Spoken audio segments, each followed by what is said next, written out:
말과 글, 무엇이 더 어려울까?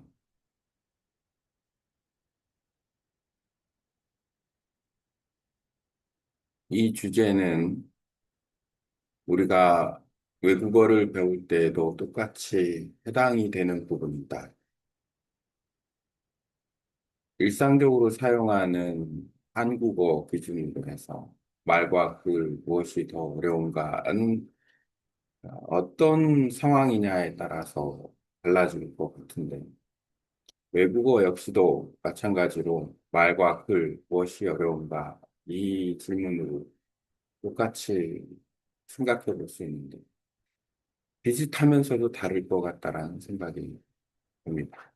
우선 한국어를 기준으로 봤을 때 말과 글이 어떤 것이 어려운가 이렇게 생각해 보면 지금 내가 음성으로 글을 쓰고 있으니까 요 영역은 말하면서 동시에 글이 써지니까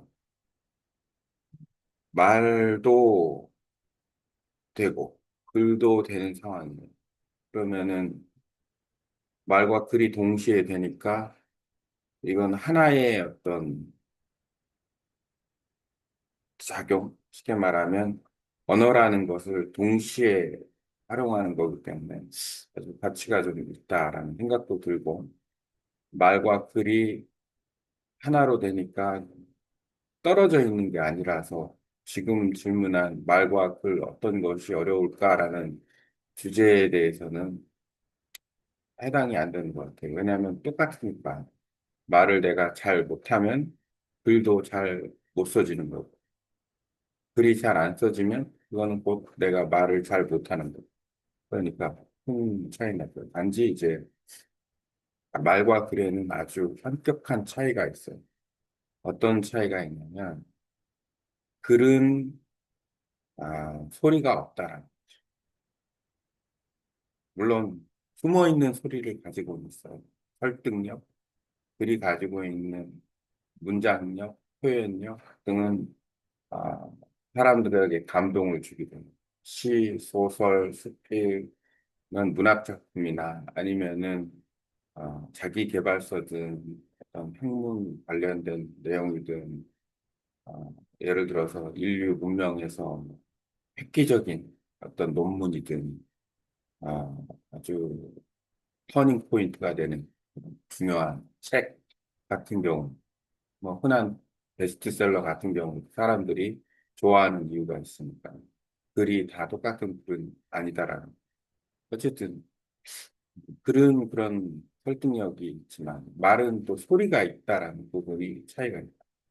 그 소리라는 거는 뭐냐면 다양한 소리죠. 자신감이 있는 소리. 이 소리가 사람에게서는 상당히 내가 기분이 막 슬픈데 내는 소리와 기분이 좋은데 내는 소리, 활기차게 내는 소리, 에너지를 가지고 내는 소리, 되게 소극적인 소리, 내성적이어서 뭐 나는 소리, 이런 다양한 소리가 있는 거예요.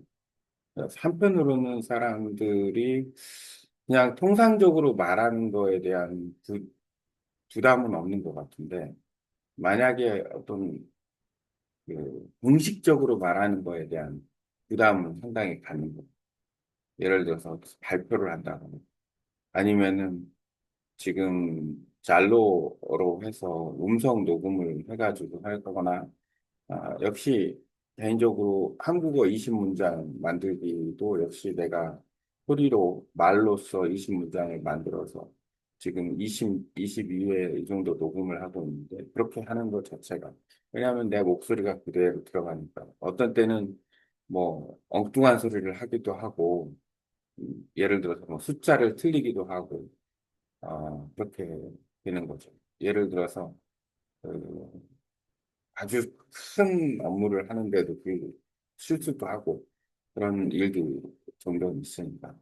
아, 어쨌든 뭐 여러 가지 측면에서 봤을 때는 아, 우리가 말이라는 것이 그냥 의사소통을 기준으로 해서 평상시에 가볍게 쓰는 거라면 큰 부담을 느끼지는 않지만 예를 들어서 발표를 한다거나 아니면 녹음을 한다거나 어떤 공식적으로 하는 일 같은 경우에는 조금 부담을 느끼지 않나라는 생각이 듭니다. 그래서 우리가 언어에 대한 부분은 이, 이런 발표를 한다거나 하는 것까지 다 포함해서 다양한 형태의 어떤 것까지 다 포함을 하고 있지 않나라는 생각이 들어요. 그래서 어, 말하기는 상당히 중요하고 그리고 이 부분에 대해서 부담을 느끼는 부분에 대해서 어떻게 하면 부담을 해소시켜 주는가 뚜렷한 목적성과 가이드를 가지고 가야 되는 거다라는 생각이 듭니다. 그냥 이거 쉬운데 나도 사실 쉽지는 않은데 이렇게 말하고 하는 것이 하지만 쉽지 않지만 하는 것은 내가 어떤 목적성이 있기 때문에 그래요. 근데 목적성도 없는데 해봐라 하는 것 자체가 사실 의미가 없는 거죠. 왜냐? 나 쉽지 않은데 왜 그걸 해야지 이렇게 되는 어려워요. 안 할래요. 부담돼. 말하고 싶지 않아. 이렇게 되는 거예요. 그러니까 그 목적성을 갖게 하는 게 동기부여가 먼저지, 이렇게 해봐. 이게 먼저가 아니라는 거예요. 동기도 없는데 부담스럽고 어려운 것을, 왜 하는가? 이렇게 되는 거죠. 보편적으로 봤을 때 사람들은 말하는 거에 대해서 그러니까 기본적인 의사소통에 부담을 안 느끼는데 발표를 하거나 공식적으로 말하는 것은 다수가 부담을 느낀다. 그러니까 말하는 걸 좋아하는 사람도 있어요. 의외로 발표하는 거. 그건 아마 체질적인 부분도 있을 수도 있고 아니면은 어려서부터 어떤 말하는 거에 대한 어떤 리더십 이런 거에 대한 기회가 많았을 수도 있고 여러 가지 측면이 있을 수 있어요. 그리고 내가 발표를 많이 하고 말을 열심히 하고 하는 것이 나에게 이득이다라고 생각을 하면 그게 큰 동기부여가 될 수도 있어요.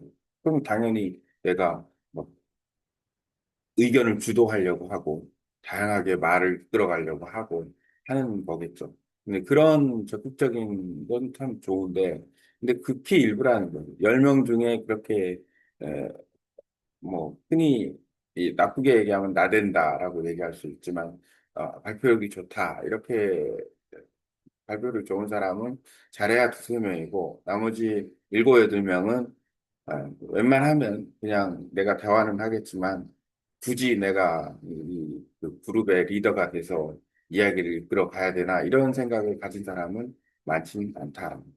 그래서 궁극적으로 우리가 이 언어를 갖다가 좀 향상시키기 위해서는 동기부여나 목적성이 분명히 있어야 된다. 그 다음에 그 동기부여나 목적성을 가지고서 이런 걸 해봐라. 이렇게 말을 해봐라. 이런 접근성이 필요하다. 이런 생각이 들어요. 그리고 이제, 또 한 가지 이제, 말 자체가 이제 한국어 기준, 그러니까 모국어 기준인데, 외국어 기준은 이제 더 힘들어집니다. 외국어 기준으로 봤을 때 말과 글 어떤 것이 힘든가. 근데 중요한 부분이 있어요. 외국어를 공부를 해보니까 의사소통을 목적으로 외국어를 공부한다라고 1차 목적이 대부분 다 다수가 그럴 건데 그렇다면 우선 말을 먼저 해야 된다라는 거예요. 글은 좀 보조수단. 왜냐하면 말만 하기에는 우리가 정보력이 너무 없기 때문에 단어를 공부하거나 알파벳 단어, 구문, 문장, 기본적인 어떤 표현 등 이해도를 높이기 위해서는 외국어인 경우에는 말도, 외국어인 경우에는 말도 결국 공부를 해야 된다라는 게 전제가 돼요. 하지만 그렇더라도 말을 기준으로 해서 해야 되니까 말이라는 거는 소리고 듣기, 말하기, 발음 이런 부분이 같이 병행이 돼야 돼요. 그 과정에서 이제 접근이 되고 또 이제 글도 써야 되는데 실제로 내가 외국어 기준으로 해서 음성 쓰기를 하면 무엇이 더 어려우냐? 둘 다 어렵다. 일단은 말하기도 어렵고 글쓰기도 어렵고. 아, 왜냐하면 문법적인 걸 잘 모르기 때문에 1차적으로 어렵고 지금 베트남어 기준으로 그렇습니다. 문법을 따로 공부하지 않았기 때문에 약간 내 개인적으로는 영어식으로 표현을 많이 하고 베트남어의 특성이 몇 가지가 있어요. 한국어하고 차이나는. 그 특성대로 내가 표현을 지금 하고 있는데 아직 부족한 부분이 많다는 부분. 글도 어렵다. 어쨌든 이제 말과 글을 동시에 쓰는 경우가 많아요. 왜냐하면 어차피 그 베트남어 알파벳을 음성으로 쓸 때는 알파벳이 되는데 내가 타이핑을 하기에는 또 어려움이 있고 그러니까 한계가 있다는 부분이 있어요. 일단 그거는 뭐 말과 글을 동시에 쓰는 거는 좋은 방식이긴 하는데 일단은 그걸 분리해 놓고 보면은 우선은 말과 글 뭐가 어렵냐를 얘기할 수 있는 상황이 아니에요, 지금. 말이 어려운 거죠, 지금. 왜? 말에 집중하고 있으니까. 왜냐하면 듣기도 안 되고, 그러니까. 아, 뭐 지금 쓰기가 어렵다라고 얘기할 수가 없어요. 왜냐하면 초보 수준에서 지금, 아직도 초보 수준에서 있기 때문에, 중급 수준 정도 가야 이제, 일단 글쓰기가 좀 어려워요. 이렇게 얘기가 될 수 있을 텐데, 아, 지금 기준으로 봤을 때는, 말하기가 어렵다. 그럼에도 불구하고 베트남어에서 말하기, 글쓰기 어떤 것이 어렵냐? 둘 다 어렵다. 둘 다 어렵다. 그리고 말하기 진짜 어렵다. 뭐 우선은 이제 둘 다 어려운데 결국 해야 되는 거죠. 그럼 그 중에서 그러면 무엇이 더 어렵냐라고 하면 판단하기 좀 어렵니다. 왜냐하면 글쓰기를 제대로 하는 게 아니니까. 그 수준도 안 되는 초보 단계니까 이거는 조금 수준이 올라간 다음에 해야 될 얘기일 것 같아요. 다음 주제로는 아, 말하기가 왜 안 될까를 주제로 해야 됩니다. 말하기가 왜 어려울까? 그럼 어떻게 하면 말하기를 개선할까? 하나의 힌트를 이야기한다면 베트남 사람이 말하는 것을 흉내내는 방식이 좋다. 이런 정도로 이야기를 좀 해볼까요?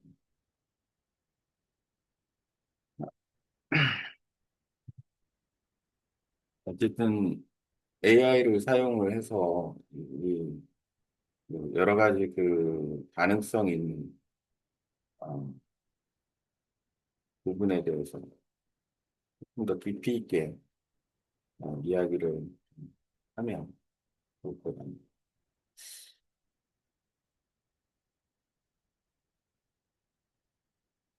외국어를 배울 때 말하기와 글쓰기 중에서 어떤 것이 어려울까요? 말하기가 어려운 이유와 글쓰기가 어려운 이유를 아래 내용을 포함해서 이야기해 주세요.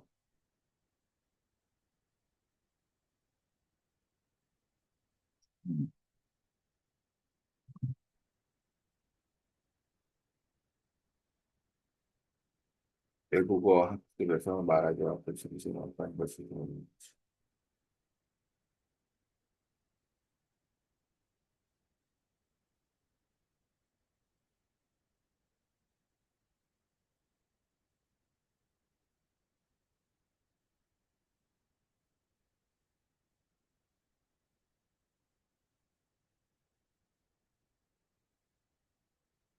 영어와 베트남어로 번역해 주세요.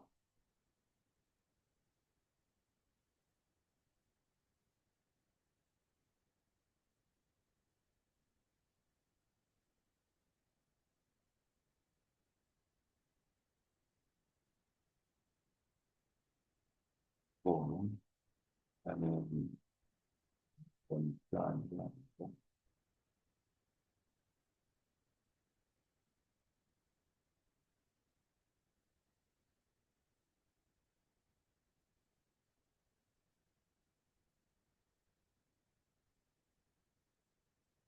어떻게 개선할까에 대한 이야기도 이야기를 해주면,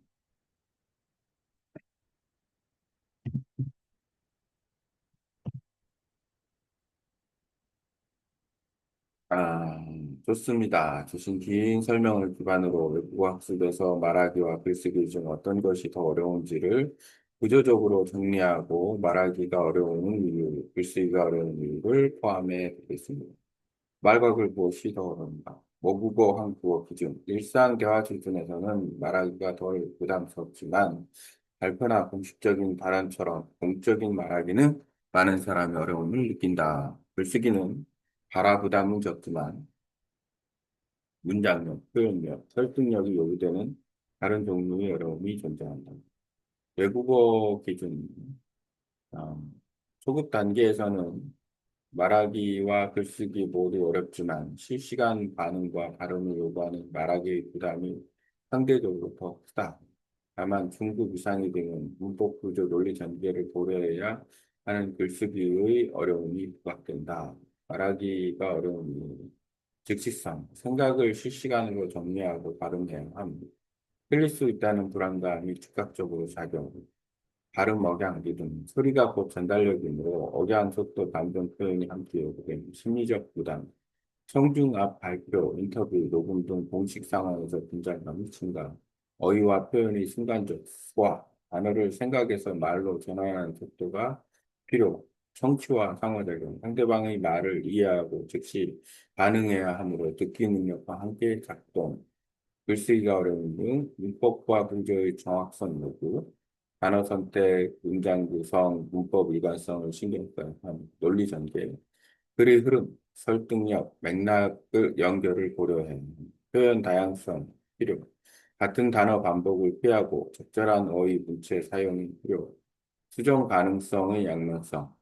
시간이 있어 수정할 수 있지만 그만큼 완성도를 높여야 하는 압박이 있으니 문화 장르별 글쓰기 규칙, 학문, 기술, 소설, 이메일 등 쓰기 목적에 따라 요구되는 규범이 다른 외국어 학습에서의 차이, 소급 단계, 말하기, 발음, 억양, 순간 반응이 어려움, 주로 듣기와 함께 훈련 필요, 글쓰기, 단어 문법 비속어로 긴 문장 작성이 힘든 교정받는 과정 중, 중급 이후, 말하기, 표현 다양성, 일창성, 문화적 뉘앙스가 과절, 글쓰기, 논리 구조, 문체, 장르별 구험이 더 큰 도전. 결론. 외국어 실시간 반응과 발음을 요구하는 말하기가 상대적으로 더 어렵다. 중급 이상. 문법적, 논리적 완성도를 요구하는 글쓰기가 더 어렵게 느껴질 수 있다. 공통적으로 목적성과 동기부여가 분명해야 학습 지속성이 유지된다. 그냥 해봐 보다 왜 해야 하는지를 아는 것이 먼저다. 이상으로 말과 글 어떤 것이 어려울까요? 라는 주제로 이야기를 해봤습니다.